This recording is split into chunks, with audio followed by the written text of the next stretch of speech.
solving the first and second problems of MathXL. I'm from team number 3, and let's get started. So this first problem, it asks us for the distance of the grapefruit that fell 0.6 seconds. All we have to do to get this problem is to use this following formula. Final position equals 1/2 times gravity times to the squared. It's a, how do you call this? It's a simplification of the other formula, which is xf equals xi plus velocity times time plus 1/2 times gravity times time to the squared. But we don't need the other half of this equation, so we only use this. And this solved, we just have to, this already, I already switched the variables for the terms, and this will give us 1.8, which is the answer. Then on part B, it asks us for the velocity of the fall. So to get this, it's quite easy as well. We just have to use this simple formula, distance equals velocity over time. But we're not solving for distance. We already have the distance 1.8. So it's 1.8 equals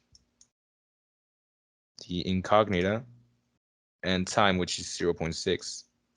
All we have to do to solve for time, for velocity, is multiply 1.8 times 0.6, which will give us around 5.88.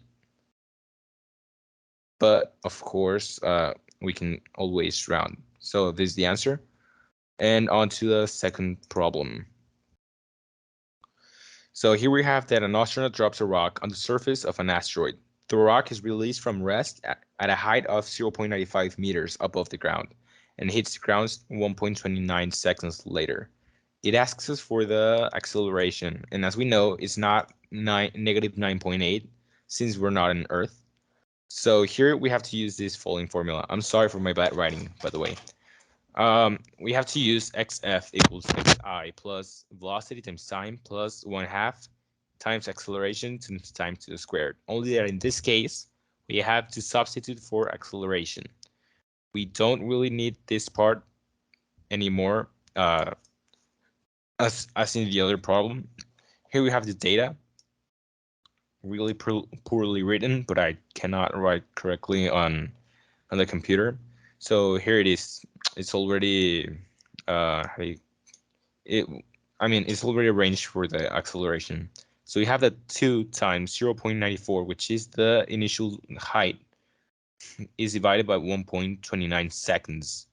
And this will give us 1.1 meters per second squared. But we cannot forget that this is negative since the position of the asteroid is going down. So it's always negative when it's going downwards. Okay, so in problem 4, we are presented with an horizontal motion shot horizontally that falls downwards from an initial position different to 0. So in our first question, we're being asked the initial velocity. This is our data.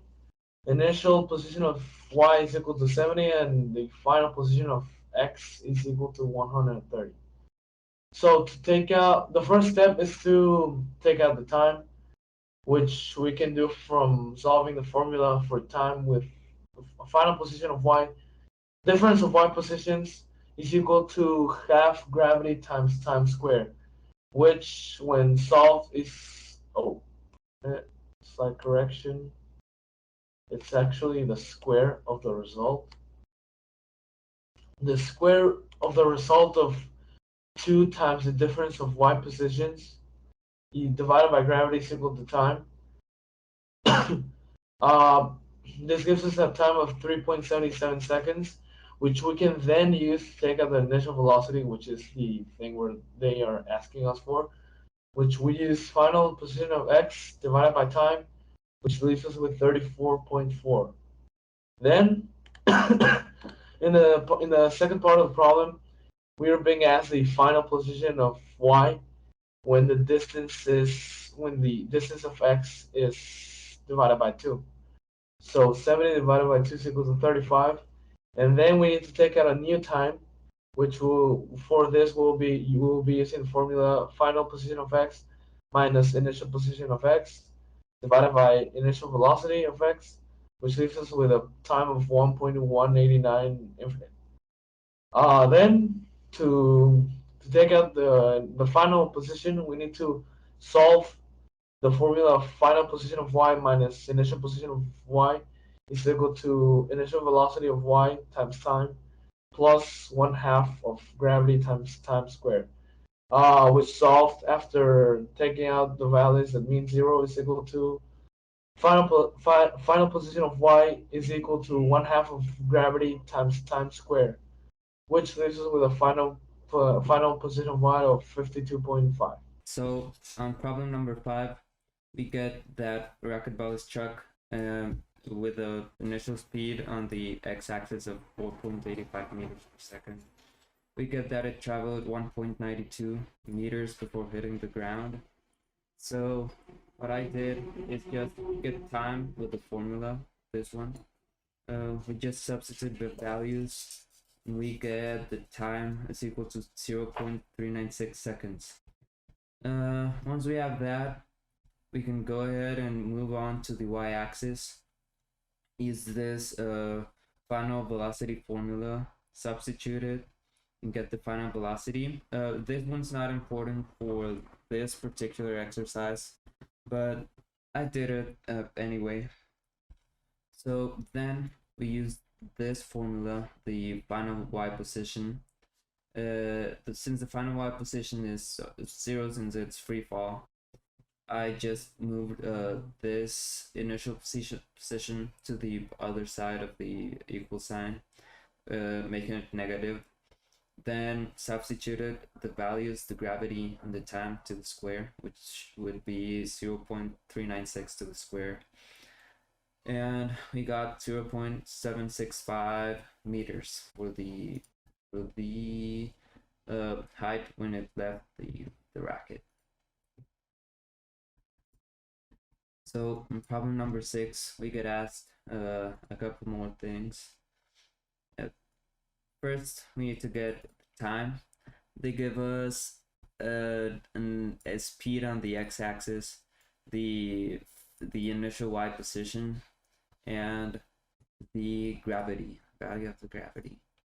So first, the a, we used this formula, time to the square is equal to 2 times the initial y, no, 2 times final y minus initial y. Since final y is 0, we just use the negative for the initial y. Then we divide that by the gravity. We get 13.73 seconds for the time. Then on the letter B, I just took the speed on the x-axis, multiplied by the time it took, and we get the distance it would be needed for it to land on top of the island. Then in letter C, we need the velocity of the package when it hits the ground. So this velocity is referring to velocity on the y and x axis combined. So we have a formula for that, which is this one. Final velocity on y squared plus velocity on x squared equals to the final velocity. We just make the substitution of values, and yeah, I got the final velocity on y first, in which I use this formula, in which the initial y velocity is 0 since it's free fall. Then I just multiplied these two values, gravity and time. I got the final velocity on y. Then I used this formula to get the final velocity, and I just substituted the values we already had. Final velocity gives us 190.38 meters per second. Yeah. So part D tells us that the speed at which the package hits the ground is really fast, If it hits the ground at such a speed, it can be crushed and also cause some serious damage to the ground. Which of the following would have decrease in speed with which the package hits the ground? We increase the plane speed and height, its velocities would increase. In case of the height, it would be more time for the acceleration to take effect and giving us a larger speed at the end. But if we decreased height, there wouldn't be as much time for gravity to act on the object. Problem 7 describes a trajectory in the form of a parabola. The angle of the projectile was shot at is 45 degrees, and we are asked to calculate the total time that the arrow was in the air. We know that the arrow traveled 220 meters horizontally, and that it is affected by gravity at all moments. Since we know that it was shot at a 45-degree angle, we can assume that both components of the velocity vector are equivalent.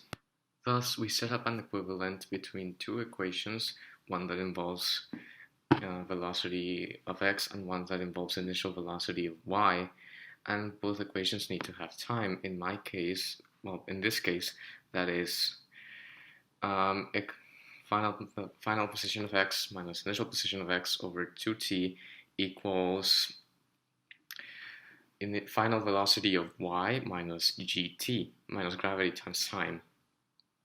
Simplified, that is just, we can ignore initial position of x because it's 0, and we can ignore final velocity of y because it's 0. And that leaves us with final position of x over 2t equals minus gravity times time. Isolating time gives us time equals the square root of the final position of x over minus 2 times gravity.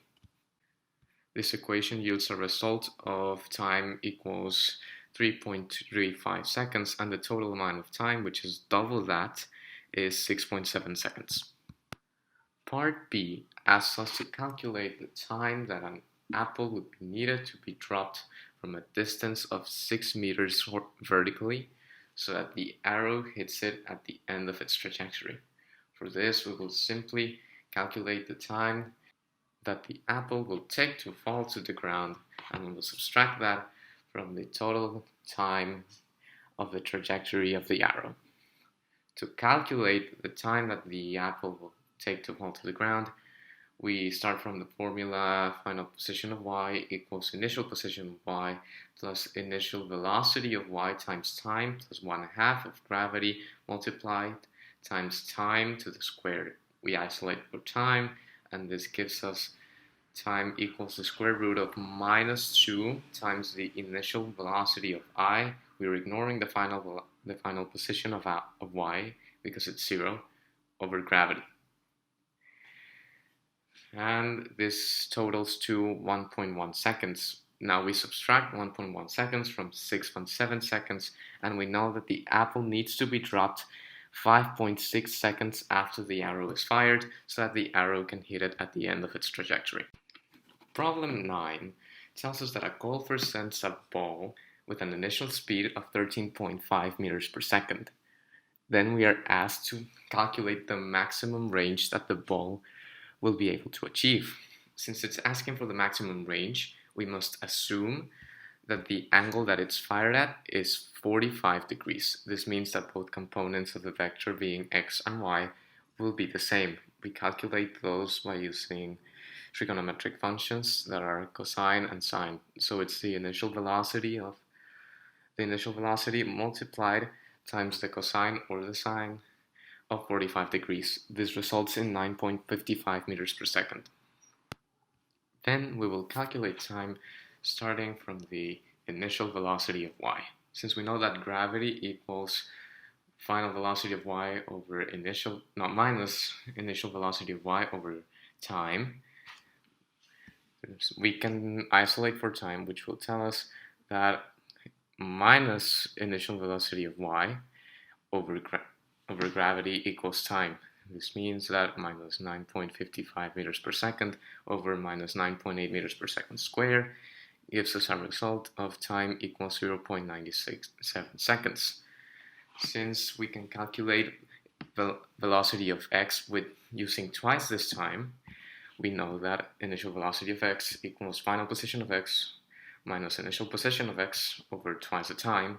Isolating for final position of x tells us that it's twice the time times initial velocity of x. This means that final position of x equals 2 times 0.97 seconds times 9.55 meters per second, which gives us a result of 18.53. For this problem, we're going to use the formula initial velocity of x equals initial velocity times the cosine of the angle. So we want the angle. So we need to isolate the formula. So we're going to do this by passing the initial velocity dividing the initial velocity of x and passing the cosine of the angle as shift cosine in the calculator. So it will end up like this.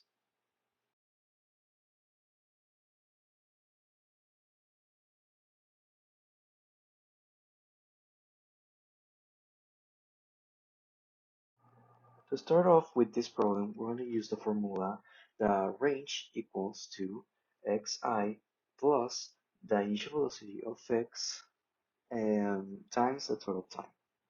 So we're going to replace the values we already have, and it's going to be the initial x as 18 meters, which is the distance that the third base player already had, and we are going to sum that to the total time times the initial velocity of x, which is 7.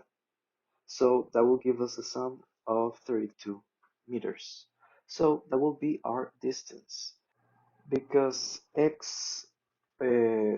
because the velocity of x is constant in this type of movement, we're gonna use the basic formula of velocity equals distance over time. So the distance we're gonna use time.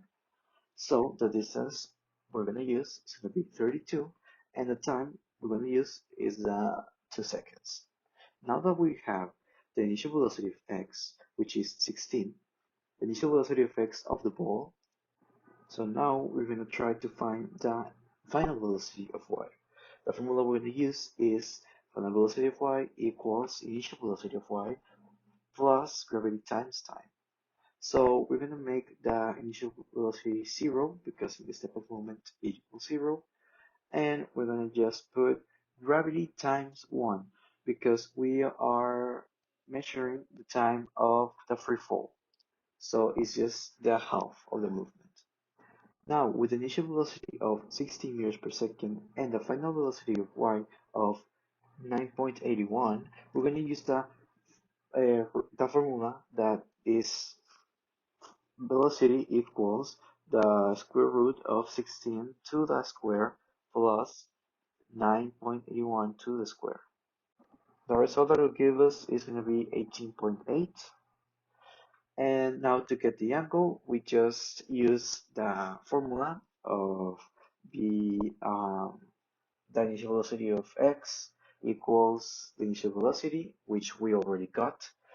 And we do the same as the last problem.